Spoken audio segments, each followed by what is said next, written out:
अमित जी के बाद सुप्रभा पंत जी को बुलाना चाहूँगी। ये भी एक छात्रा हैं और इनके जिसमें जैसे पड़ जाते हैं संस्कारों के बीज, वैसे ही गुण धर्म निभाती दुनिया की हर चीज़।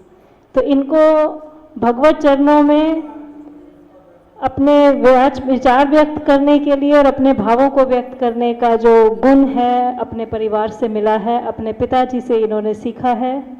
और धन्य हैं वे माता पिता जो इस तरह के संस्कार अपने बच्चों में डेवलप कर रहे हैं, और धन्य हैं वे बच्चे जो अपने माता पिता के द्वारा दिए गए संस्कारों को अच्छी तरह से ग्रहण करके आने वाले समय में देश के लिए एक उत्तम धरोहर साबित होंगे। मैं इसी के साथ सुप्रभा जी को अपना वक्तव्य देने के लिए बुलाना चाहूँगी। सुप्रभा जी।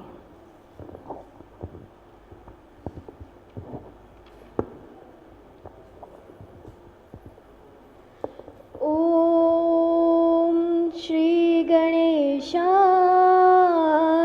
नमः। ओम श्री उमा महेश्वराभ्यां नमः। ओम श्री इष्टदेवाय नमः। ओम श्री सुरभ्यै नमस्तुभ्यं मातुश्रीहृदे। अस्मद्गुरुभ्यो नमः। अस्मत्परं गुरुभ्यो नमः। अस्मत्सर्वगुरुभ्यो नमः। श्रीमते रामानुजाय नमः। श्री राधा कृष्णाभ्यां नमः। लंबोदरं परं सुंदरमेकदन्तं पीताम्बरं त्रिनयनं परमं पवित्रम् उद्यद्दिवाकरनिभोज्ज्वलकान्तिकान्तं विघ्नेश्वरं सकलविघ्नहरं नमामि। नारायणं नमस्कृत्य नरं चैव नरोत्तमं देवीं सरस्वती व्यासं ततो जयमुदीरयेत्। सच्चिदानन्दरूपाय विश्वोत्पत्त्यादिहेतवे तापत्रयविनाशाय श्रीकृष्णाय वयं नमः। बर्हापीडं नटवरवपुः कर्णयो कर्णिकारं बिभ्रदवासः कनककपीशं वैजयन्तीं च मालां। रन्ध्रानवेणोरधरसोधया पूरयन् गोपवृन्दे वृन्दारण्यं स्वपदरमणं प्राविशद्गीतकीर्तिः। अहो बकीयं स्तनकालकूटं जिह्वाश्रयापादयदप्यसाधवी। लेभे गतिं धात्रयुचितां ततोऽन्यं कं वा दयालुं शरणं व्रजे। करारविन्देन पदारविन्दं मुखारविन्दे विनिवेशयन्तं वटस्य पत्रस्य पुटे शयानं बालं मुकुन्दं मनसा स्मरामि। अनंत अनंत कोटि ब्रह्मांड नायक राजाधिराज श्री कृष्णचंद्र भगवान की चरणों में बारंबार नमन। पूज्य गुरुदेव व पिताजी के चरणों में नमन। पूज्य महाराज जी के चरणों में नमन। यह वृंदावन की पावन धरती पर आज यह अमृत महोत्सव मनाया जा रहा है और यह महोत्सव हम सभी के उत्साह से मनाया जा रहा है। हम सभी के मन में उठे हुए इस उत्साह ने इसे उत्सव बना रखा है। उत्साह से ही उत्सव बनता है और हमारे अंदर इतना उत्सव है कि हमारे उत्सव ने इसे महोत्सव बना दिया और महोत्सव ही नहीं, इसे अमृत महोत्सव बना दिया। और बहुत ही हमारी तो कहाँ ही वो थी कि हम यहाँ इस वृंदावन की धरा पे आए, पर कहते हैं ना, भाग्योदयेन बहुजन्म समर्जितेन, करोड़ों जन्मों के पाप जब नष्ट हो जाते हैं तब हमारे भाग्य उदय होने के बाद हमको इस वृंदावन की पावन धरा पर अपने चरण रखने का अवसर मिल रखा है। आज हमारे सबसे पहले गुरु हमारे माता पिता होते हैं, फिर हमारे गुरु होते हैं जो कि हमें गुरु रूप में महाराज जी मिल रखे हैं। उन्हीं की कृपा से हमें यहाँ वृंदावन में आने का अवसर मिला है और गुरु जी की ही कृपा से कहते हैं, गुरु गोविंद दो खड़े काके लागू पाए, बलिहारी गुरु आपने गोविंद दियो बलि मिलाए। मुझे यहाँ आते ही श्री कृष्ण का दर्शन हो गया। आप में से किसी को कभी कृष्ण का दर्शन हुआ क्या? हुआ है, आप सभी को हुआ है, पर आपको पता नहीं, आप पहचान नहीं पाए। आज पहचानेंगे उसे। मुझे यहाँ आते ही श्री कृष्ण का दर्शन हुआ है। कृष्ण कन्हैया इतने टेढ़े हैं कि इतने जल्दी किसी को नहीं मिलते, पर हम सभी ने उन्हें देखा जरूर है। हम सभी यहाँ पर वृंदावन में आए हैं तो हम ढूंढ रहे हैं कि कृष्ण कन्हैया कहाँ है। कोई बता सकता है यहाँ पर कन्हैया कहाँ मिलेंगे?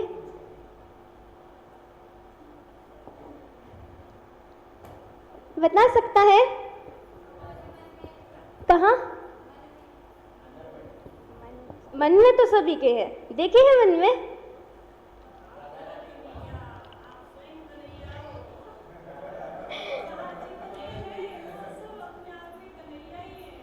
वो तो है,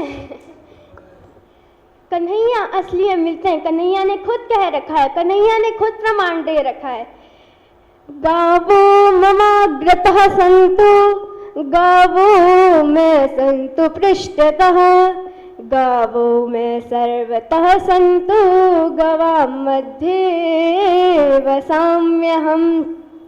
गाय मेरे आगे है, गाय मेरे पीछे है, गाय मेरे चारों तरफ है, गावों में वसाम्यहम्, गाय के बीच में मैं रहता हूँ। मैं मिलूंगा तो कहाँ? गाय के बीच में मिलूंगा। क्या नहीं है गाय में? सब कुछ है। 33 कोटि देवता गाय में बसते हैं। गाय में 33 कोटि देवता, गाय एक इस पूरी धरती में गाय एक ऐसी जीव है जिसके मूत्र व मल का पूजन होता है। गाय के मूत्र में गंगा बसती है और गाय के मल में माता लक्ष्मी बसती है। हमारा जो धर्म है, हमारी पूरी संस्कृति गाय है। हमारे धर्म की मूल जो है वह गाय है। हमारे आपके सभी की इष्ट गाय है। हम सभी गाय की पूजा भी करते हैं। अब इसका प्रमाण क्या है? हम सभी गाय की पूजा करते हैं। हम कहते हैं ना, ओम जय अम्बे गौरी मैया जय श्यामा गौरी। अब हम कहते हैं ओम जय अम्बे गौरी। अब संस्कृत है, कोई व्याकरणाचार्य होंगे, उनसे पूछेगा, गौ है, र का लोप हो जाता है और विसर्ग हो जाता है, तो गौ का र का विसर्ग हो गया तो जय अम्बे गौरी, र का विसर्ग हो गया, गौ बचा। हमारी जो हम सभी पूजा करते हैं पर उसमें ध्यान कभी नहीं दिया, पढ़ते जाते हैं, पर हमारी जो आराध्य है वह गाय है। एक चांडालनी थी, वो शमशान में बैठी हुई थी और मुर्दे की खोपड़ी में सुअर का मांस बना रही थी और कुत्ते के मांस से उसे ढका हुआ था। बाहर से एक साधु जा रहे थे, वो आए, उन्होंने देखा, उन्होंने कहा ये इतनी गंदी, ये तो फिर भी भोजन बना रही है और इतनी स्वच्छता से क्यों बना रही है, और इसने ढका भी क्यों है? अब यह तो वैसे ही गंदा खाना खाती है, तो इसको इतनी स्वच्छता की तो जरूरत ही नहीं थी। चलो इससे पूछ लेता हूँ। वो गए और उन्होंने उससे पूछा कि तुमने इसको इस प्रकार ढक के रखा है, इतनी स्वच्छता से क्यों बना रही हो?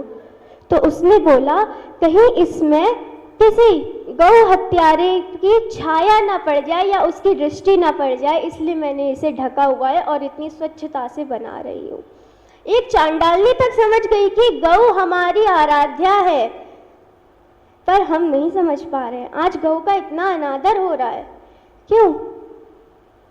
क्योंकि हम अपने मार्ग से भटक चुके हैं।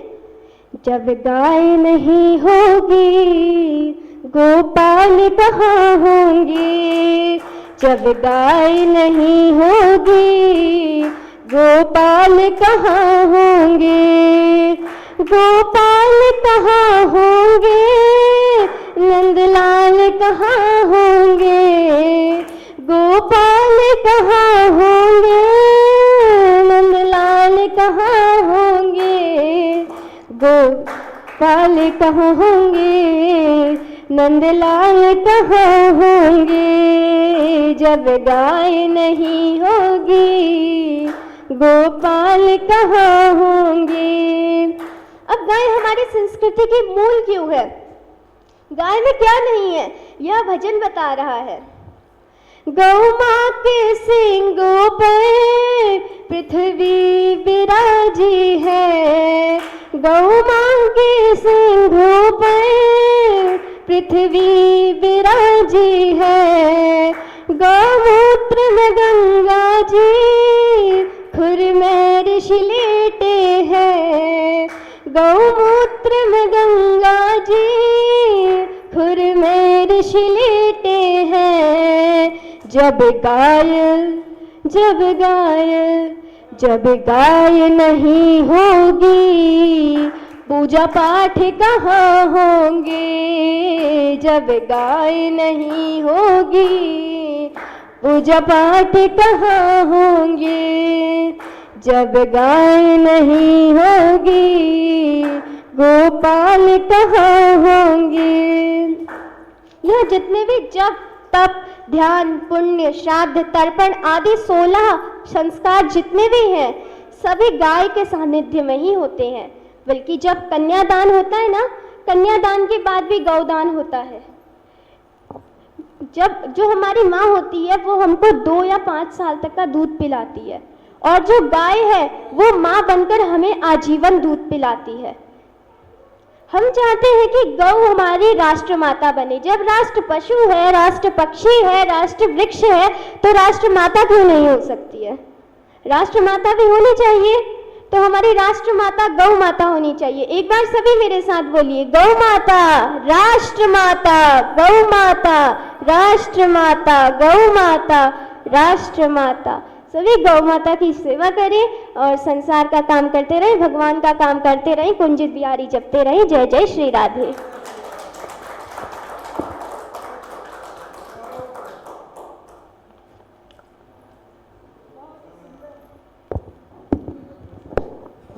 बहुत ही सुंदर प्रस्तुति रही आपकी सुप्रभा।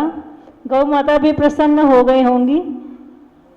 मैंने किसी कथा में एक छोटा सा सुना था दृष्टांत कृष्ण जी का कि यहाँ पर लोग नंगे पांव क्यों चलते हैं, क्योंकि गौ माता के पैरों में जूते नहीं हैं। और जब कृष्ण जी को भी पादुकाएं पहनाने का रस्म की जानी थी तो उन्होंने यशोदा मैया से कहा था कि पहले उनके पैरों में भी पहनाइए, गौ माता मेरी इष्ट हैं तो उनके पैरों में भी पहनाइए, तभी मैं पहनूंगा। तो उससे प्रसन्न होकर जब ये बात गौ माता को पता लगी तो उन्होंने कहा कि उन्होंने अपने खुर से सारी धरती को इतना मुलायम कर दिया कि कान्हा जो है वो नंगे पांव चलेंगे। तो उन्होंने सारी धरती को उसके को कोमल कर दिया था, मृदा को।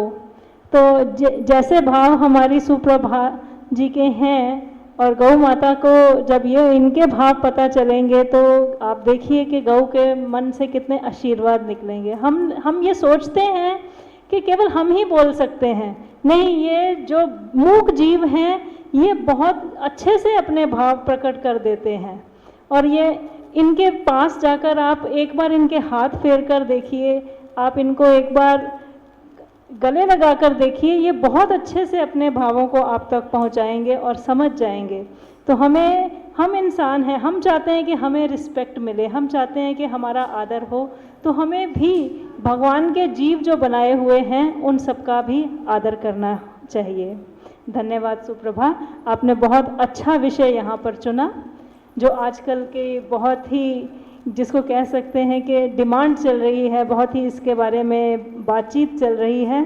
तो नई जनरेशन को ही आगे आने की आवश्यकता है, नई पीढ़ी आगे आएगी तो ही तो हमारे संस्कार जो कहीं लुप्त हो गए हैं हम उनको वापस ला पाएंगे। तो मैं इन्हीं शब्दों के साथ सुप्रभा जी का धन्यवाद करते हुए अपने अगले प्रवक्ता